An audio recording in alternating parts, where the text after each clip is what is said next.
Hey guys, welcome back to my channel. और आज मैं आपके लिए लेकर आई हूँ एक वीडियो, इन्फॉर्मेटिव वीडियो, मतलब जिसमें आपको मैं कुछ इन्फॉर्मेशन दूंगी उज्जैन के राजा विक्रम आदित्य पे। ये वीडियो मैं पीडीएफ के थ्रू कर रही हूँ रिकॉर्ड, जिसमें मैं विक्रम आदित्य के बारे में आपको कुछ बताऊंगी, थोड़ी बहुत informations. Stay on for informations. Guys, Vikram Aditya का जीवन परिचय। उज्जैन के राजा हैं विक्रम आदित्य, जैसे कि यहाँ पे लिखा हुआ भी है। विक्रमादित्य उज्जैन के राजा थे जिनका शासन काफ़ी लंबे समय तक रहा। मतलब जो विक्रमादित्य थे वो उज्जैन के राजा थे और उनका शासन काफ़ी लंबे समय तक भी रहा, काफ़ी टाइम तक रहा। उनने काफ़ी वक्त तक राज करा था। और फिर नेक्स्ट हम आते हैं उनके बारे में कुछ इन्फॉर्मेशंस पे।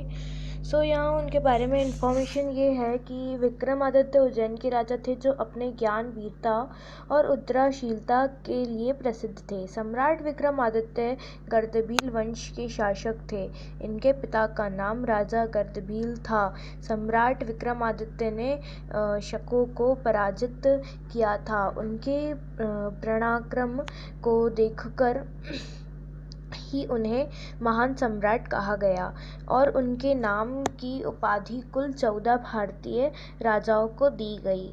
इसका जहाँ तक मीनिंग ये है कि जो विक्रमादित्य थे वो उज्जैन के राजा थे और वो अपने ज्ञान और वीरता और उद्यमशीलता के लिए प्रसिद्ध थे। मतलब उनके अंदर उनकी स्टडीज़, उनका ज्ञान और वो कितने शक्तिशाली थे, उनकी वीरता, ताकतवर थे वो। और उद्यमशीलता मतलब इसका अर्थ मेरे को नहीं पता, वैसे उद्यमशीलता के लिए प्रसिद्ध थे।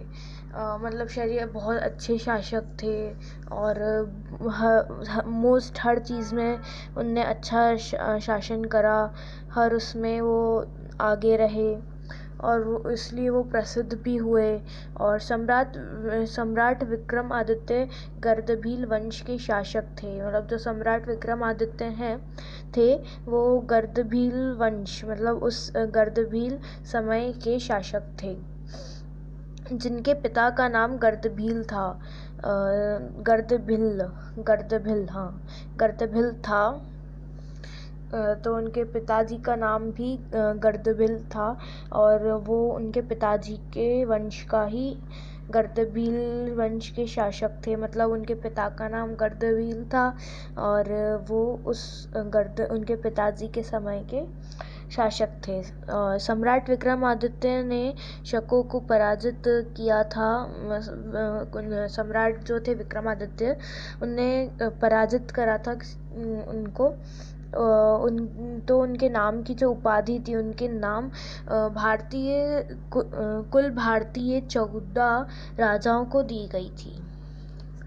और इसके आगे उनका जन्म जब वो हुए थे तब बीसी, मतलब बिफोर क्रिस्ट, ईशा पूर्व चल रहा था। तो उनका जन्म 102 ईसा पूर्व के आसपास हुआ था। मतलब उनका जो बर्थ है वो 102 बीसी के आसपास, नियर बाय 102 बीसी के आसपास हुआ था। 1 भी हो सकता है, नियर बाय 1 और 2 वही हुआ। और उनकी मृत्यु 15 ईस्वी में हुई थी। मतलब उनकी जो डेथ थी वो 15th AD में हुई थी। ईस्वी मतलब AD हुआ। और इसके आगे बस इतना ही। और जितनी मेरे को खुद के पास इन्फॉर्मेशन थी, मैंने आपको वो पूरा ही PDF में करके आपको सब कुछ शो करा।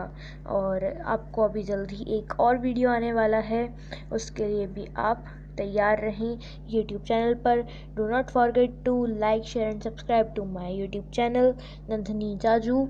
And next, don't forget to follow me on Instagram and Instagram और Facebook की जो लिंक्स है वो मैंने डिस्क्रिप्शन बॉक्स में दी है। एंड ऑल्सो गाइज आपको मैं बताना चाहती हूँ कि मेरा एक फ्रेंड है समर्थ, उसके चैनल की लिंक भी मैं डिस्क्रिप्शन बॉक्स में डाल दूँगी। सो आप उसके चैनल को भी जाके लाइक शेयर एंड सब्सक्राइब ज़रूर से करिएगा। Thanks for watching.